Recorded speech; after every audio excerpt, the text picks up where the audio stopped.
164 statement ఇచ్చిన తర్వాత దస్తగిరి ఏం చెప్పినా కూడా దానికి కోర్టులో వ్యాలిడిటీ లేదు. అయినా కూడా వాళ్ళు ఎందుకు ట్రై చేశారో దస్తగిరికి 20 కోట్లు ఇస్తాం 30 కోట్లు ఇస్తామంటే ఎలక్షన్స్ టైంలో కనీసం ప్రజలను మా తప్పు లేదు, ఎలక్షన్కి పోతున్నారు, వివేకానంద రెడ్డి విషయంలో మా తప్పు లేదు, నేను సిబిఐ వాళ్ళు నన్ను ఒత్తిడి చేసింటే నేను అట్లా చెప్పినానని ఓరల్ స్టేట్మెంట్ అన్నా దస్తగిరితో తీసుకుంటే కొంతలో కొంతన నష్ట నివారణ జరుగుతుందని వాళ్ళు ఆ ప్రయత్నం చేశారు. వాస్తవంగా అది ఎవిడెన్షియల్ కాదు.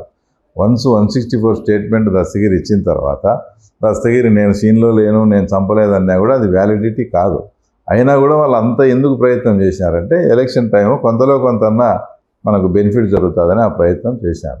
ఆ రకంగా దస్తగిరి ఒకడు స్టికాన్ అయి వచ్చినాడు.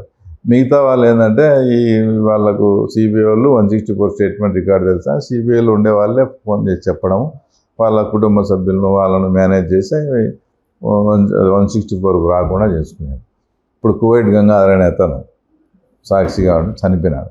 అతను సిబిఐలోకి స్టేట్మెంట్ కూడా ఇచ్చాడు రిటర్న్గా.